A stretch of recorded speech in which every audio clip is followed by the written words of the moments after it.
Una vez más estamos en esta reunión de enseñanza de la palabra de Dios. Hemos ido siguiendo un tema que es la iglesia, así que para ello vamos a compartir la pantalla, una presentación.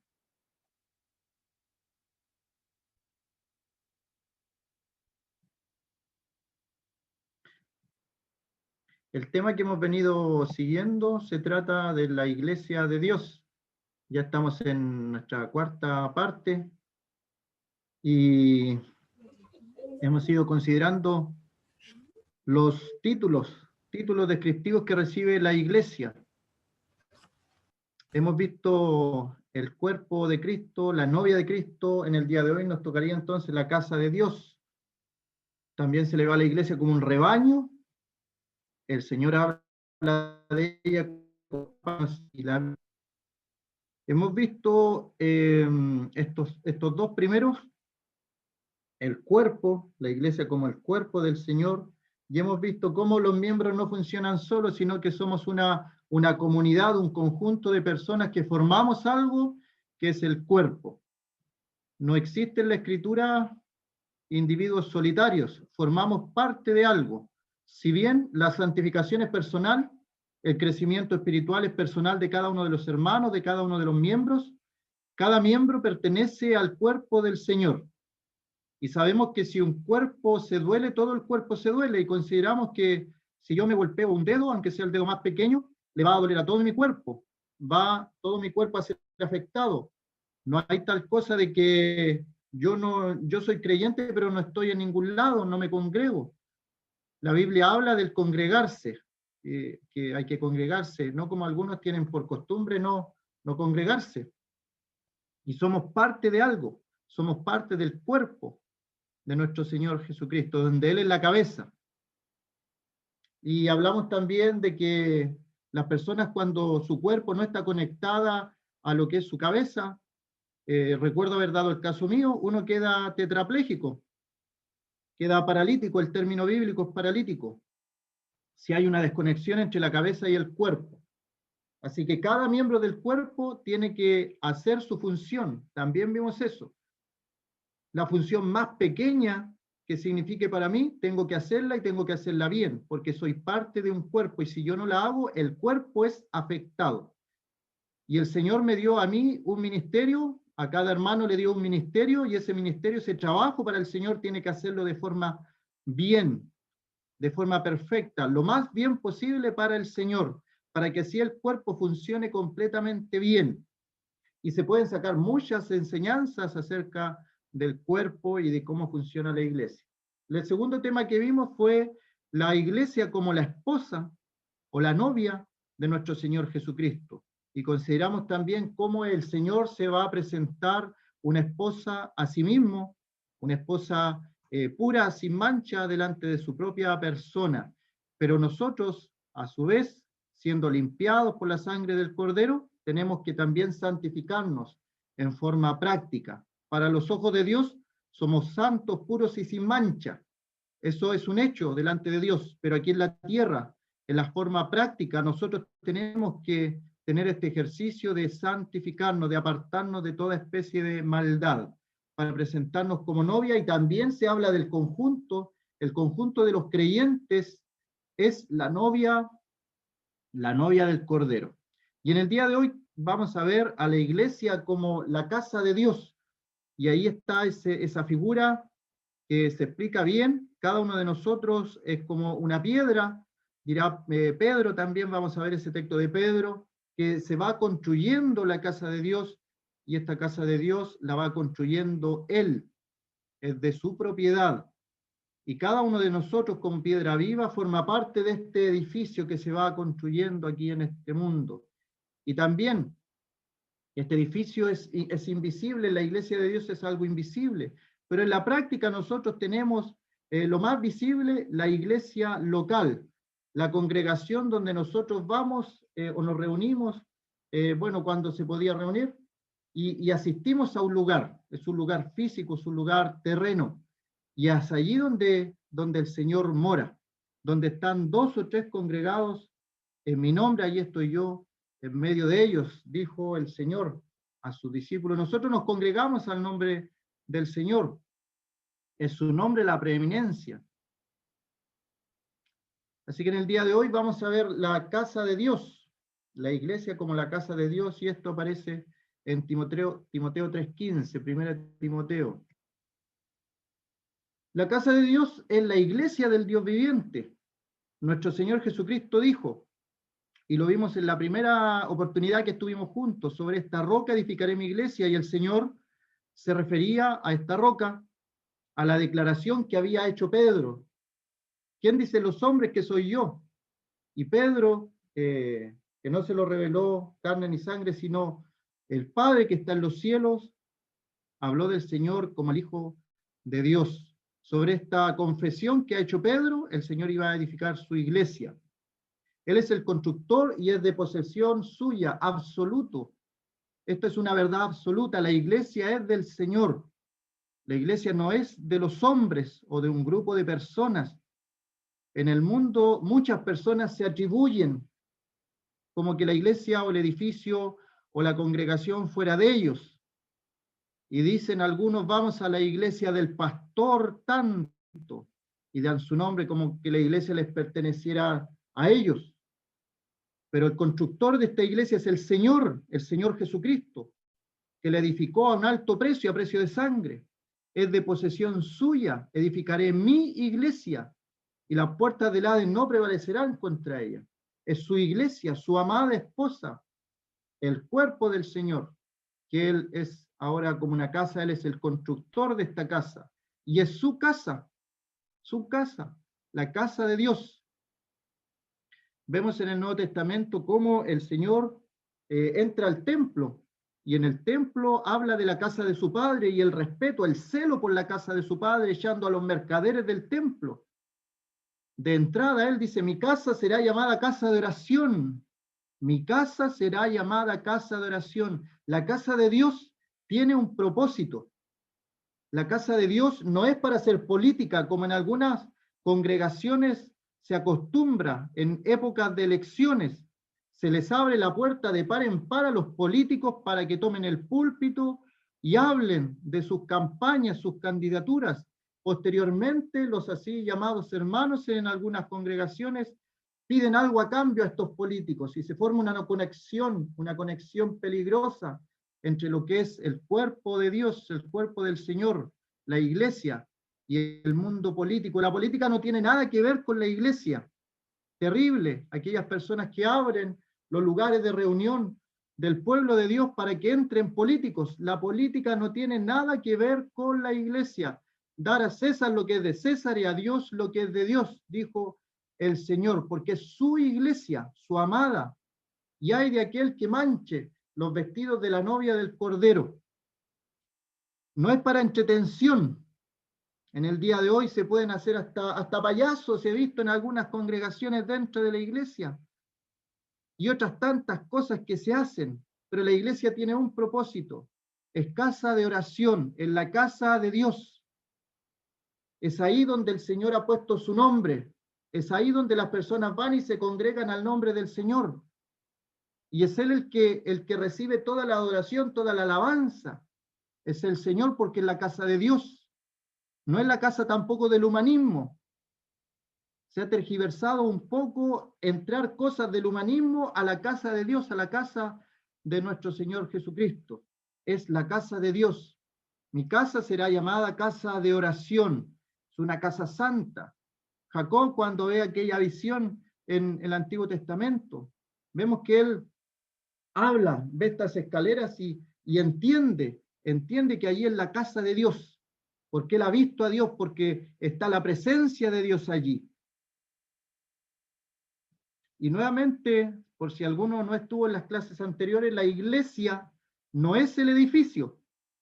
La iglesia no son los muros, ni edificios más grandes o más pequeños.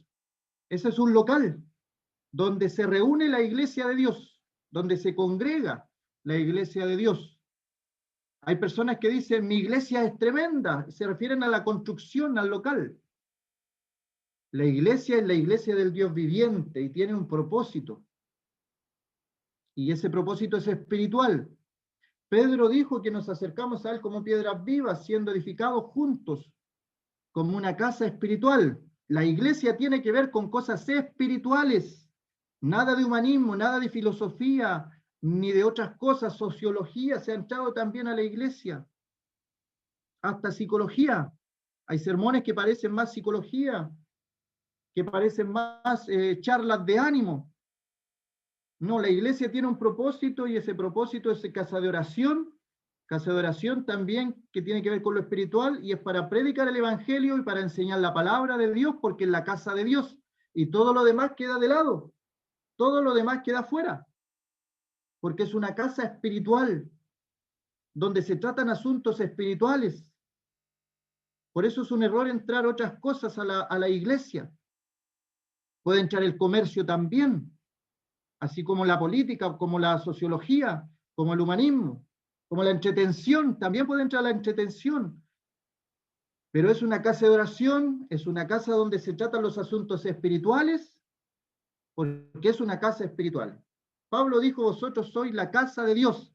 Y cuando ahí dice, vosotros sois la casa de Dios, se está refiriendo a los hermanos en forma individual, pero que forman un conjunto como la casa espiritual de Dios. Así que nosotros, siendo individualmente creyentes, también pertenecemos a una comunidad de creyentes. Y como comunidad de creyentes somos un edificio, somos una casa, somos la novia del Cordero, somos la iglesia de Dios, somos la casa de Dios. Vosotros sois el templo de Dios, también dice Pablo. Así que ahí está la doctrina, las ideas. Antes del regreso del Señor, esta casa tiene que estar construida, tiene que estar terminada, no puede estar inconclusa. Cuando la última piedra, que son las piedras vivas, el último creyente sea tomado y sea posicionado en la posición allí en la casa, se termina de construir la casa y el Señor viene por su iglesia. Hasta cuando el último creyente sea puesto allí y cuando la casa esté terminada. Y el ejemplo es claro, se entiende que se construye una casa y hasta que no quede el último detalle, allí recién la casa va a estar terminada. Y cuando esté construida completamente, el Señor viene por su iglesia, pues Él se va a presentar a sí mismo una iglesia gloriosa, sin mancha, sin arrugas, sin contaminación. Así como se presenta una esposa para sí mismo, también se va a presentar una casa gloriosa, que Él mismo se la ha construido para sí mismo. Así que tenemos un llamamiento individual, cada uno de nosotros tiene que santificarse diariamente porque somos pecadores, somos salvados, somos creyentes, pero pecamos diariamente. No hay hombre que no peque, no hay hombre que no peque. Hay de aquel hermano que esté pensando que una vez creyente no va a pecar, se engaña a sí mismo. Pecamos y por eso Dios nos ha dado la confesión. Tenemos que confesar nuestros pecados, no a un hombre pecador como nosotros. Tenemos que confesar nuestros pecados al Padre. Tenemos que confesarlos porque Él tiene provisión para nosotros, al Señor Jesucristo como el abogado. Y este abogado nos defiende, sabe cómo somos y nos defiende delante del Padre. Él ha pagado la deuda, este abogado. Tenemos un llamamiento individual entonces, santificarnos, confesar nuestros pecados diariamente, leer la Escritura diariamente, orar diariamente. Todo esto son acciones diarias que tenemos que hacerlas. Efesios 6, tenemos que ponernos las vestiduras, la armadura para enfrentar la batalla. Sería terrible si viéramos a un soldado ir a la guerra sin sus armas, sin su casco, sin su chaleco antibalas. Pero ¿cuántas veces como creyentes vamos a la guerra así nada más, sin tomar las medidas correspondientes? ¡Qué terrible! Caemos al primer ataque del enemigo, caemos porque no estamos preparados. Tenemos un llamamiento individual, lectura de la palabra diariamente, meditación de la palabra, que no es lo mismo. Uno puede estar meditando en la palabra más tiempo que la lectura incluso. Hay algunos que tienen el ejercicio de escribir sus pensamientos, es buen ejercicio también porque a veces se nos olvida lo que el Señor nos ha hablado. El Señor nos habla a través de su palabra. y podemos anotar aquellos pensamientos, aquellas cosas que entendemos que el Señor nos está hablando a través de su palabra. Oración, lectura, algunos incorporan también el ayuno, el llamamiento individual, la santidad individual, pero también tenemos un llamamiento colectivo, colectivo. No somos llaneros solitarios, si se entiende el término. No estamos luchando solos. Es un conjunto de personas y en este conjunto de personas formamos un cuerpo, formamos una casa, formamos la novia del Señor Jesucristo. Somos parte de esta casa. Una casa no puede estar formada por un ladrillo solamente. Sería ridículo ver algo así. Tiene que estar conformada por todos los ladrillos bien ordenados, bien colocados. En el Antiguo Testamento un profeta habla de la plomada, una plomada que pone Dios. Él es el constructor por excelencia. Varias veces lo hemos visto como constructor. Los planos del templo que está en Ezequiel son directamente planos divinos de un templo que todavía no está hecho en Ezequiel, que va a estar hecho a futuro. Y ese templo fue hecho por un arquitecto allá en el cielo. El arca de Noé, algo que resistió un diluvio. El plano salió directamente desde el cielo para Noé, el tabernáculo de reunión. Haz todo conforme al modelo que te fue mostrado en el Monte Santo. Vemos entonces que Dios es un arquitecto y Él le gusta construir cosas. También a Dios, ¿sabe qué? Le gusta reparar cosas. ¿A cuántos de nosotros el Señor no nos ha reparado, nos ha reconstruido? El Señor lo puede hacer. El Señor es Dios de oportunidades, hermano, hermana. Estás también en esta tarde escuchando. Si has pasado por momentos difíciles, si sientes que estás alejado, no demores más. Vuelve a los caminos del Señor. Vuelve a estar en comunión con Él. Él está esperando. Nosotros a veces demoramos el regreso. El Señor está esperando. Tenemos un llamamiento individual y uno colectivo, que no nos olvidemos de eso. Somos parte, no somos solitarios. Y aquí está escribiéndole Pablo a su hijo en la fe, Timoteo, para que si tardo. Y podemos aplicarlo también a como si estuviera el Señor hablando, si es palabra de Dios. El Señor sabemos que va a volver por su iglesia. Él va a volver. No sabemos cuándo va a volver. Nadie sabe el día ni la hora. Pero Él va a volver por su iglesia, por los salvados, por los redimidos. Cualquier persona que no sea de la iglesia se va a quedar y va a experimentar lo que es el principio de dolores y la gran tribulación para comenzar, y luego la condenación eterna. Para que si tardo, algunos tienen la venida del Señor como por tardanza, como que el Señor retarda su venida, y se burlan de que creemos en la venida del Señor. Pero el Señor no tiene los mismos tiempos que nosotros. El Señor nunca ha llegado tarde a nada. Va a llegar el momento cuando Él llegue, cuando Él venga, por su iglesia, por su esposa, por su amada, y en el día de hoy, como podemos ver, por su casa.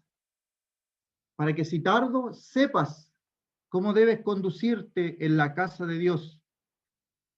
Y esto se lo escribe Pablo a su hijo en la fe Timoteo, para que él sepa, porque hermanos, tenemos que saber cómo debemos conducirnos en la casa de Dios. En este cuerpo, en esta novia del Cordero que está formando Dios aquí en esta casa, tenemos que tener una conducta, un comportamiento. No podemos hacer lo que queramos porque no es nuestra casa, es la casa de Dios. Como el Señor le dijo a los religiosos que habían convertido la casa de Dios en casa de mercaderes, y era su casa, la casa de oración, y por eso Él se enojó, y Él hizo lo que hizo. Y los discípulos entendieron al ver esto, que tiene que haber sido un escándalo total para la gente. Ver cómo él hacía un azote con cuerdas y echaba a los mercaderes del templo y botaba a la mesa de los cambistas y todo lo demás que hizo. Tiene que haber sido algo, pero totalmente asombroso ahí para los que estaban viendo, que les escandalizó. Y dicen sus discípulos que se acordaron entonces de un texto de la antigüedad: el celo de tu casa me consume. Se acordaron de ese texto. Entonces viene la pregunta, si alguna vez hemos sentido este celo de la casa de Dios. En la Biblia hay un hombre que sintió el celo de Dios, el celo de la casa de Dios, cuando vio entrar a un hombre levita, lo vio entrar con una mujer que no era del pueblo de Israel, paseándose por entre medio del pueblo. Y él tomó una lanza y los atravesó a los dos, porque no correspondía. Ese es el celo. Y Dios iba a castigar al pueblo y dijo que no lo iba a castigar por lo que había hecho ese hombre. El celo. Cuando vemos algo que en la casa de Dios no corresponde y nos da algo, sentimos algo, que no tiene que ser eso, que no corresponde, ¿cómo se les ocurre hacer eso? El celo de Dios, el celo de la casa de Dios. Nosotros como creyentes tenemos la obligación de estudiar la palabra de Dios y entender lo que se hace en la casa de Dios y lo que no se hace en la casa de Dios. Y en base a eso tenemos que conducirnos. Tenemos que conducir nuestra vida en base a eso en la casa de Dios. Como decía, hay una separación. El César lo que es de César, pero a Dios lo que es de Dios. La casa de Dios tenemos que cuidarla. Tenemos que de tal forma cuidarla que no entre nada de las cosas del mundo a la iglesia, a la casa de Dios. Que no nos sorprenda el Señor encontrando algo que no corresponde al modelo que se nos fue mostrado a nosotros, así como a Moisés se le fue mostrado el modelo en el monte, a nosotros se nos fue mostrado el modelo en el Nuevo Testamento. Allí está el modelo para la iglesia, para la iglesia. No importa en qué lugar geográfico se encuentre la iglesia. La carta a los Corintios se escribió a los santos que están en Corinto y a todos los que se congregan también alrededor del mundo, en cualquier parte. Así que lo que está en el Nuevo Testamento es para nosotros también, como iglesia de Dios. ¿Y qué pasa si la congregación no sigue lo que está de acuerdo a la palabra de Dios? Tal vez estemos en una iglesia que no sea la casa de Dios, en un lugar que se diga iglesia, pero que no sea la casa de Dios. Tiene que estar todo conforme al modelo, tratar de apegarnos lo más posible al modelo y no conformarnos a este siglo, porque este siglo es malo, dice la Escritura. En la iglesia de Dios viviente es un Dios vivo. Para Él todos viven. Y es columna también y baluarte de la verdad, que ese es otro título que se le da a la iglesia también, como columna y baluarte de la verdad. Hebreos 3, del verso 1 al 6, da algunas consideraciones. Ya hemos visto esto del llamamiento celestial. Hermano, usted y yo hemos tenido un llamamiento celestial. Ese llamamiento fue de parte de Dios. Dios nos llamó con un llamamiento santo. No fuimos rebeldes a la visión celestial, acudimos al Señor Jesucristo, creímos en el Señor como nuestro Salvador, y Él es considerado en el libro de Hebreos como el apóstol y sumo sacerdote de nuestra profesión. Este sumo sacerdote está según el orden de Melquisedec, y el orden de Melquisedec también es para un estudio aparte, pero decir solamente ahora que es un sacerdocio antes del pueblo de Israel. Antes que el pueblo de Israel se formara, ya estaba el sacerdocio de Melquisedec. Ya estaba, ya existía. Así que no tiene que ver con el pueblo de Israel este sacerdocio. Y se le considera apóstol también, como un enviado, la palabra allí. Considerar al apóstol y sumo sacerdote de nuestra profesión, Cristo Jesús, el cual, el Señor, fiel al que lo constituyó, Dios lo constituyó a él, y él es fiel. ¿Quién más fiel que nuestro Señor en este mundo cuando él anduvo fiel a su palabra, fiel a la doctrina, fiel a los mandamientos del Señor, fiel a todo lo que podemos pensar, el Señor fue fiel y es fiel todavía. Como también lo fue Moisés. Y aquí tenemos que recordar algo. El libro de Hebreos fue escrito a los hebreos, a los judíos. Entonces ellos tenían en un pedestal a personajes como Abraham, como Moisés, como Josué. Entonces el Señor, y también a los ángeles, el Señor a través de este libro, vamos viendo en el libro de los Hebreos que el Señor es superior a los ángeles, que el Señor es superior a Moisés, que el Señor es superior a Josué. En todos los ámbitos el Señor es superior. En su sacerdocio, el sacerdocio de Melquisedec es superior al orden levítico, al orden arónico de los sacerdocios. Es superior en todo. Entonces, aquí hace la comparación con Moisés, como también lo fue Moisés. También Moisés fue fiel en la casa de Dios, en toda la casa de Dios, en todo lo que se ordenó a Moisés, él fue fiel. Vemos que cometió algunos errores y la Biblia no lo esconde. La Biblia no lo esconde. ¿Y sabe qué? Eso le da más validez histórica a la Biblia, porque los libros de historia, cuando muestran a sus personajes, ellos esconden sus falencias. Y después tiene que haber una historia alternativa, una historia oculta que muestra todos los defectos de los héroes nacionales o internacionales. Esos son los libros de historias terrenales, tratando de ocultar lo malo. La Biblia muestra lo bueno y muestra lo malo. Y Moisés sabemos que cometió errores, pero aquí se nos dice que así también Moisés fue fiel, como también lo fue Moisés en toda la casa de Dios. Moisés mató a un hombre. Moisés mató a un hombre y no fue un accidente y no fue algo así nada más. Él ocultó el cuerpo y fue evidente porque después le dijeron, ¿quieres matarme como mataste al egipcio? Se supo lo que él había hecho, un asesino. Es Moisés, el gran libertador, pero no lo menciona aquí el libro de los Hebreos. Menciona que fue fiel también en toda la casa de Dios, en todo lo que le correspondió hacer a él, él fue fiel. Hermanos, tenemos que ser fiel nosotros, luchar por esa fidelidad. Somos santos sin mancha, tenemos el cielo ganado por la sangre de nuestro Señor. Ya no hay nada más que hacer por nuestra salvación, estamos seguros en la mano del Padre y en la mano del Hijo. Pero tenemos que hacer cosas para ser fiel. Hay un esfuerzo humano. Tenemos que ponernos las armaduras, no son automáticas, tenemos que vestirnos de las armaduras. No es automático que uno se aprenda los textos, hay que memorizarlos, hay que leer la palabra y hay que memorizar la palabra, es un ejercicio. No es automático. Hay un trabajo y un esfuerzo humano. Después que muere Moisés, ¿quién queda a cargo? Queda a cargo Josué. ¿Fue automático eso? ¿O vemos en la escritura cómo Josué fue ayudante de Moisés durante tanto tiempo? Él veía, observaba, trabajaba con Moisés juntamente con él. Sabemos que automáticamente somos salvados, entramos al cielo, tenemos libre entrada al cielo.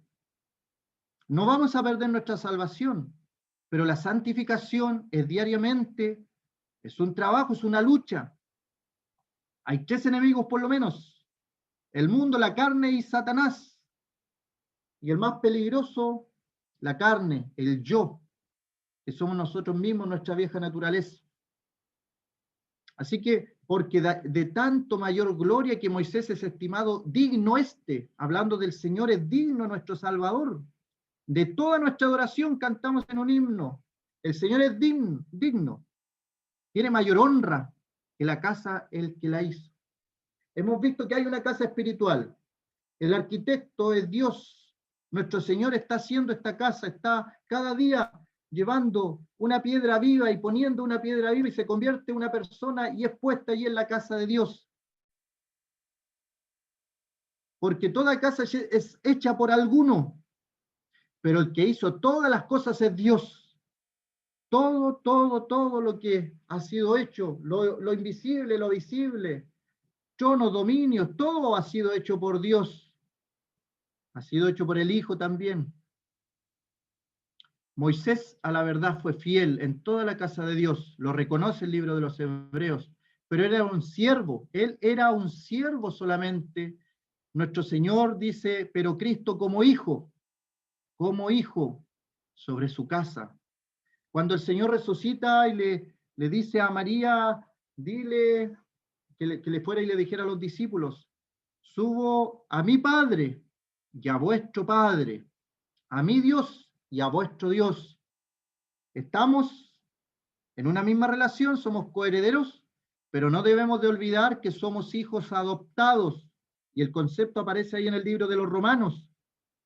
Y si nos vamos al contexto de Roma del siglo I, entendemos que un esclavo podría ser incluso un esclavo adoptado como hijo, pero todo el mundo veía la diferencia de los hijos del padre de familia o del pater familia, como decían los romanos.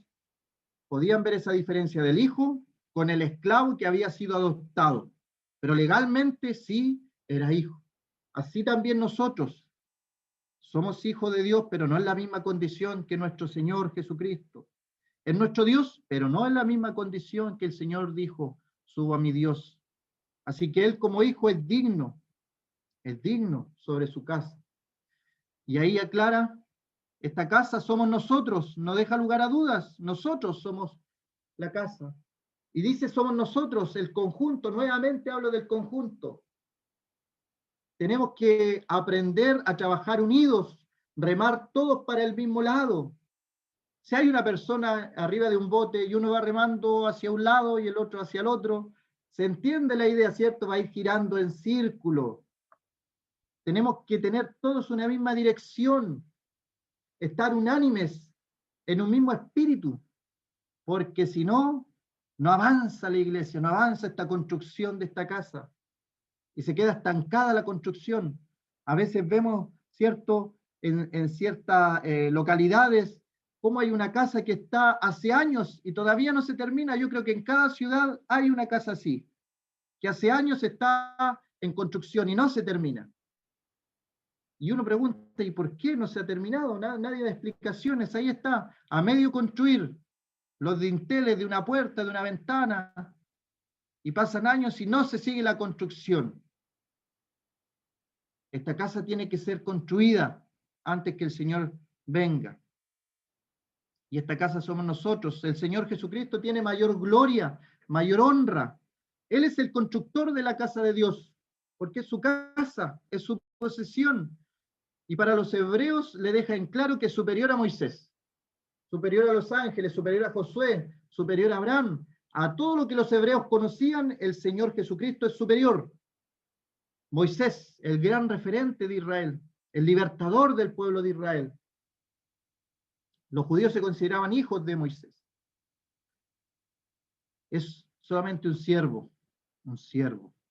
El Señor Jesucristo es fiel como hijo sobre su casa. Y Él es el constructor. Efesios capítulo 2, versículo 20. Lo consideramos también acerca de la novia, acerca del cuerpo. Edificados sobre el fundamento de los apóstoles y profetas. Y nuevamente repetimos que en el día de hoy no puede haber apóstoles y no puede haber profetas según el concepto bíblico, porque ya profetas, hasta que se escribió lo último de la escritura,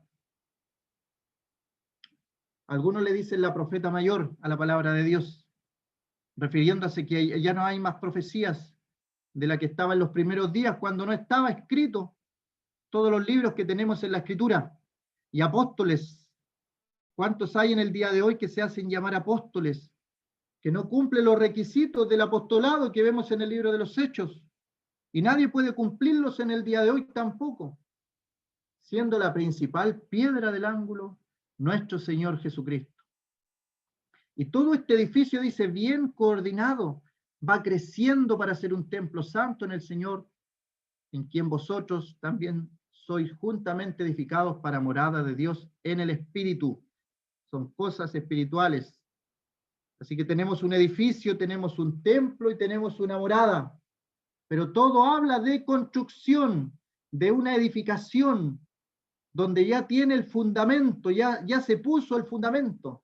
Los apóstoles, los 12 apóstoles pusieron un fundamento. Los profetas en el siglo I, cuando no había palabra escrita todavía, pusieron otro fundamento. Y nosotros en el día de hoy tenemos que edificar sobre ese fundamento, sobre ese fundamento.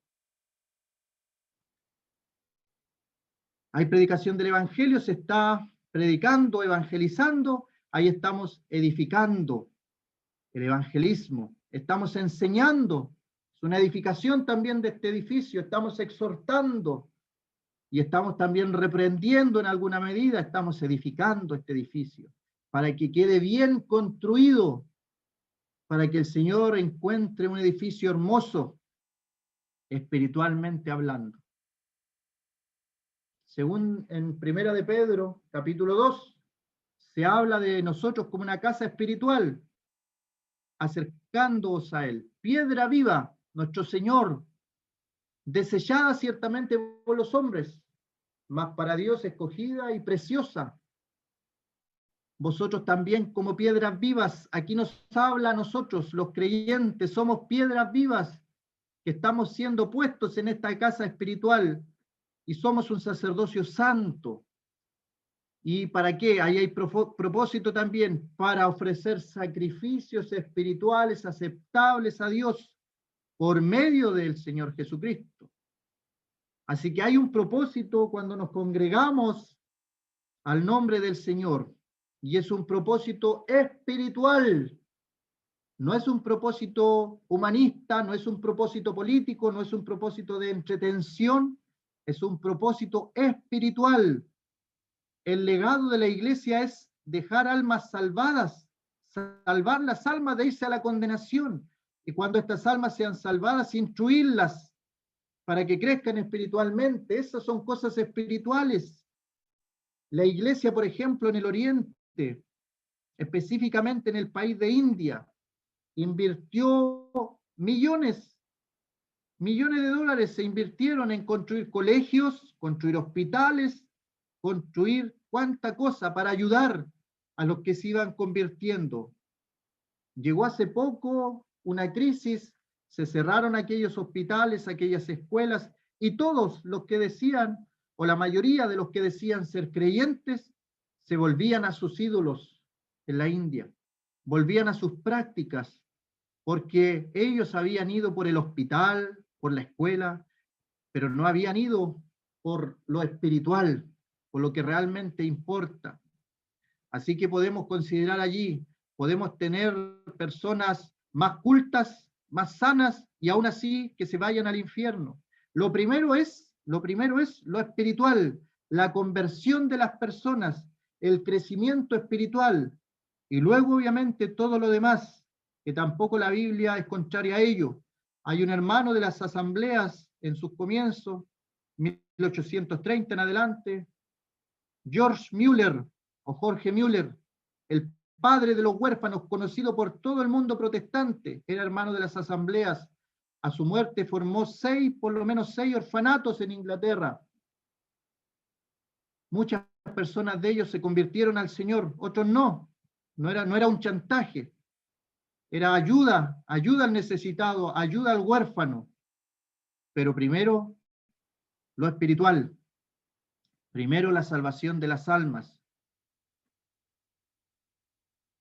Y tenemos esto que, si tardo sepas cómo debes conducirte en la casa de Dios. Entendemos que hay que conducirse de la manera que Dios dice en la casa de Dios. Lo hemos visto por cada uno de los versículos. Y luego dice, columna y baluarte de la verdad. La iglesia también es columna y baluarte de la verdad. Pero eso ya será tema para otra reunión, para otra enseñanza. Que el Señor bendiga su palabra en nuestros corazones, hermanos.